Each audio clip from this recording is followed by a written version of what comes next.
Good morning, colleagues and friends from all over the education world. My name is Sharlina Islam, and I'm here today to deliver a session on the concept of pace. The reason why I've decided to base my session on pace is because the skill of effectively pacing and managing classroom time is a challenge which most teachers face, as you don't want to go too fast or too slow, while at the same time you also want to keep everyone engaged. This task is not easy, however, it is doable, but it starts with adopting the correct mindset, which is I am the teacher. Therefore, I have the superpowers to control the pedagogy in my classroom. So, without further ado, I shall begin. My session has three objectives. Firstly, I'm going to talk about what is pace. Secondly, I'm going to cover on why is pace important for challenging the learning. And lastly, how can we implement the right level of pace for our learners? I want to start by directing your attention to this image. The word pace for most of us instantly triggers this perception to move at speed. However, though this perception may be relevant for some scenarios and in some contexts, is it relevant in the world of education and learning? Does the pace of our lessons need to be speedy for students to achieve the desired learning outcome? Now let's draw our attention to this image, the famous story of the tortoise and the hare. Does this image represent the type of pace that we look to achieve in our lesson? If we read this story, we find that the hare is very confident of winning, so he stops during the race and falls asleep. On the other hand, the tortoise continues to move very slowly, but without stopping, and finally it wins the race.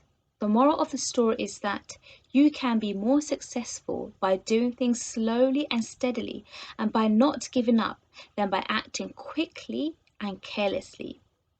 Now here the word carelessly stands out to me as it suggests that if our perception of pace is of moving quickly from one task to the next without monitoring the progress of the learning, then we are actually in fact being careless in how the students make progress, which is not what we want to do, because moving quickly does not necessarily mean that lots of learning is taking place.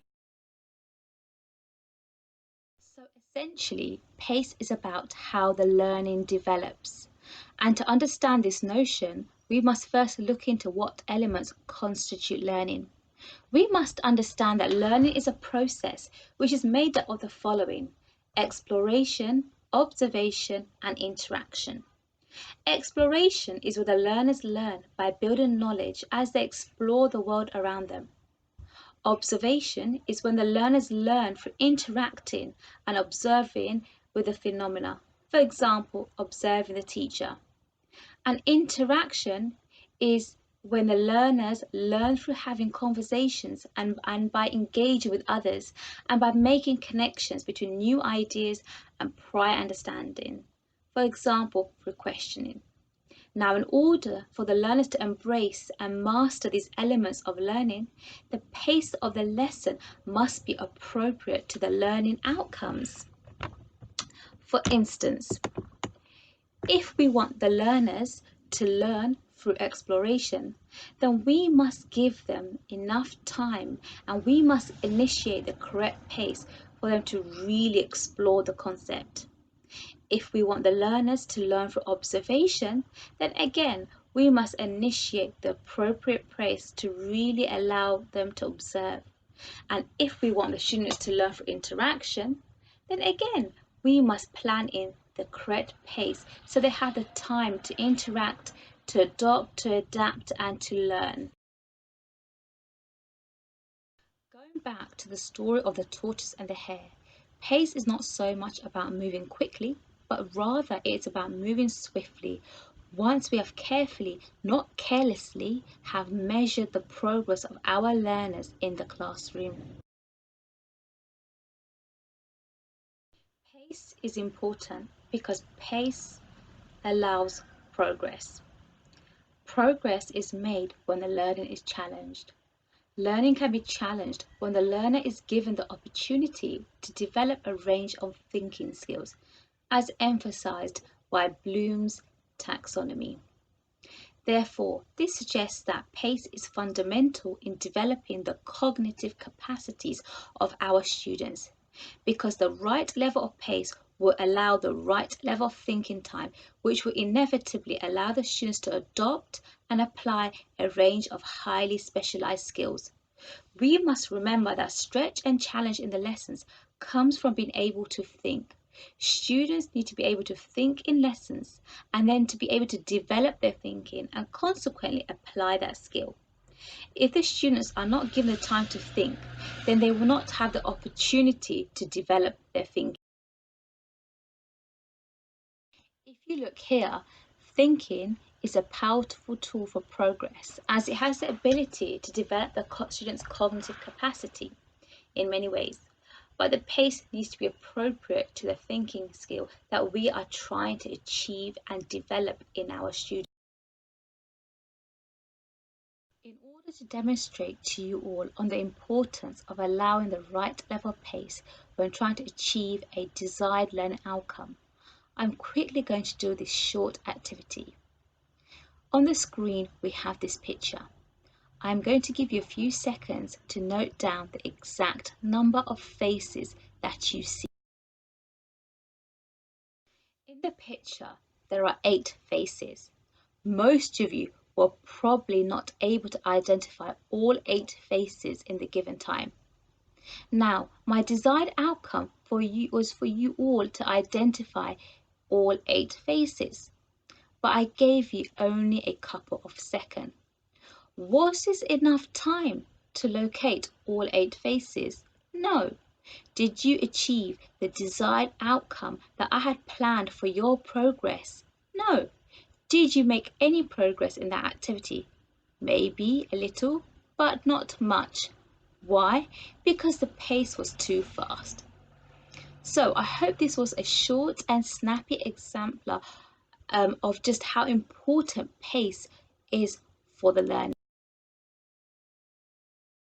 And the idea of pace being an important factor in the progress of a student's learning is essentially highlighted by the DFE through its assessment of teacher standards. I have highlighted these in red. The teacher standard of promoting good progress and outcomes by pupils suggests that teachers need to be aware of pupils' capabilities and their prior knowledge, and then plan teaching to build on these. Now, in order to do this, teachers must plan in the correct pace based on the students' capabilities.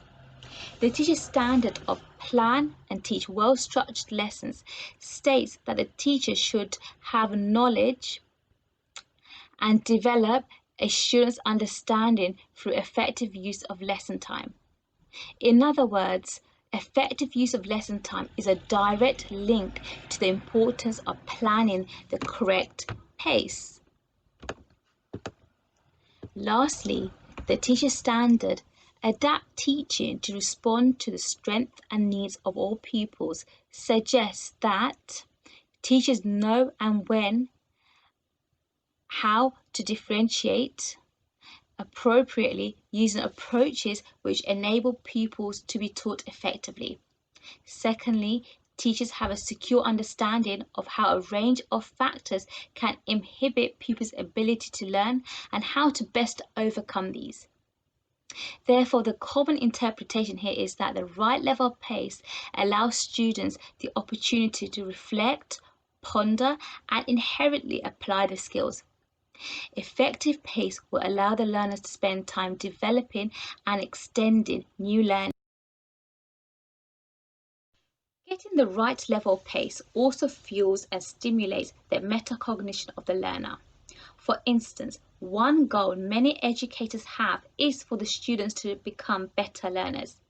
And to accomplish this task, a key skill that students must develop is to recognize when they need to learn more and what they need to do to complete a task or achieve mastery. The ability for teachers to help students understand and become more self-aware is called metacognition, which you will often hear labeled thinking about thinking. Metacognition is the ability to examine how you process thoughts and feelings. This ability encourages students to understand how they learn best. It also helps them to develop self-awareness skills that become more important as they get older. In the context of PACE, if a student is to develop self-awareness skills, then they would be able to identify which learning activities work better for them and at what pace. What are the consequences of pace being too fast or too slow? Firstly, if the pace is too quick, we don't get the desired outcome that we are looking to achieve because we have not given our students enough time to think. Therefore, no real learning has taken place, and consequently, the students stay at the bottom of blooms. If the pace is too slow, on the other hand, students may lose interest, they may lose motivation to continue to be engaged in the lesson, and consequently, they don't extend their thinking. Remap pace. What we must understand is that when we are trying to get the right level of pace in our lesson, we must consider the following three factors: lesson organisation, learning activities, and transitions. These areas will determine how your lessons flow, and often these three factors are an overlap of each other. So now I will give you examples of how to tackle these factors in the classroom. I'm now going to give you examples on how you can map pace in your lessons. Firstly, create a sense of urgency. The true art of pacing lies in creating a sense of urgency and also not leaving your students in the dust. Think diligent pace, but not frenetic. This pacing feels just right to most learners in the room. Secondly, use a timer on your desk. This can help create that we are on the clock feeling while moving steadily ahead. Make goals clear. One way to avoid a clunky lesson pace is to make sure that the learners know exactly what they are learning and doing for the day. For instance, our aim today is to, we'll be doing this by. This will keep students focused as you transition from one learning activity to another, announcing how much closer they are to accomplishing the day's goal. Have smooth transitions. Speaking of transitions, good ones demonstrate purposeful pacing and knowing next moves. Be thinking 2 steps ahead of the next activity and begin setting up for the next activity without finishing the last. While students are completing one piece of learning, pass out any materials, set up the projector or have instruction notes in place so there is little or no dead time between one learning activity to the next. Be sure materials are ready. Doing this will let you keep the flow going. Have handouts, markers, scissors, extra worksheets out on desks. Some teachers have a container on each desk with all the necessities. This will help save time. Present instructions visually. This helps keep that pace uninterrupted. For each set of instructions, write them ahead of time on the board or have a slide in your PowerPoint.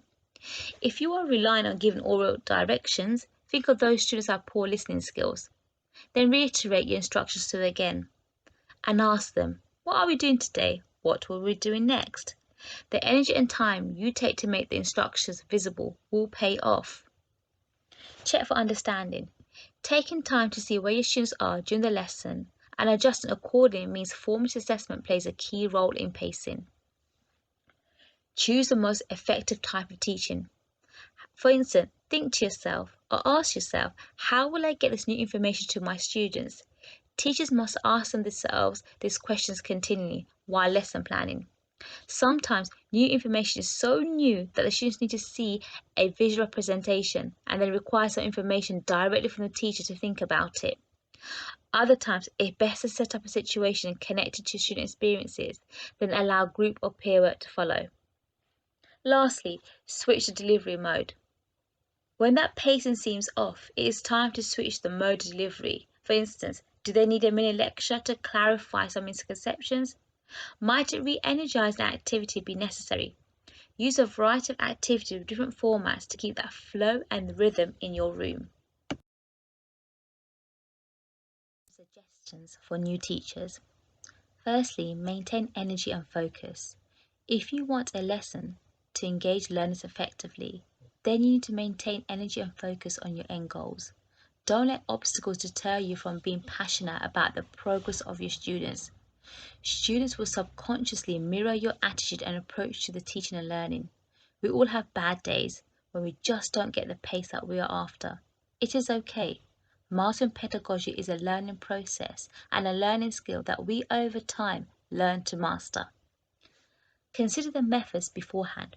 Have backup activities that you can implement when you notice that the pace is starting to become slightly flat and tedious. Have these in your planning. This will ensure that you do not feel flustered and able to stay calm. Remember that rushing through stages of the lesson can also lose learners and mean that you have to reteach later on because they missed key points. An interesting exercise is to review your lesson plan and draw a curve to indicate changes of pace. A flat line isn't ideal. You can then consider where pace changes may benefit the learning process within that lesson. In presentation stages, it's important not to rush through PowerPoint slides without pauses for reflection, questions to check learning, and time to internalize content. It can be good to pause your PowerPoint and give several quiet minutes of think time for learners to note down key points or questions before you respond to them and then carry on with the presentation. This helps avoid the common trance state we've all experienced during presentations where we switch off and flow into infinity. Lastly, share your experiences. Do not self-isolate when you are new to teaching. Talking is therapeutic and has great power in uplifting us and in encouraging us. Share your classroom experiences with other colleagues, new and old. Share and steal ideas on pacing and then implement this in your lesson. Through talking, you'll find that you and other colleagues are in the same boat, regardless of how long they have been in the field of teaching. Because pacing takes time, and pacing is dependent on the context of the classroom and of the students that we have.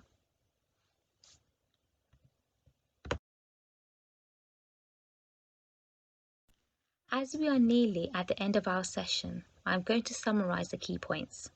We looked at what is pace. In a nutshell, pace in the context of learning is about giving our students the opportunity to make progress in whatever we have planned for them and then swiftly move them on to the next step of learning. We looked at why isn't pace important for challenging the learning. The right level of pace will stretch the learner's cognitive capacities, which will inherently make them more independent thinkers who possess a range of high level skills. And lastly, we looked at how do we map the right level of pace in our lessons. We do this through the planning of our lesson activities, transitions, and lesson organisations.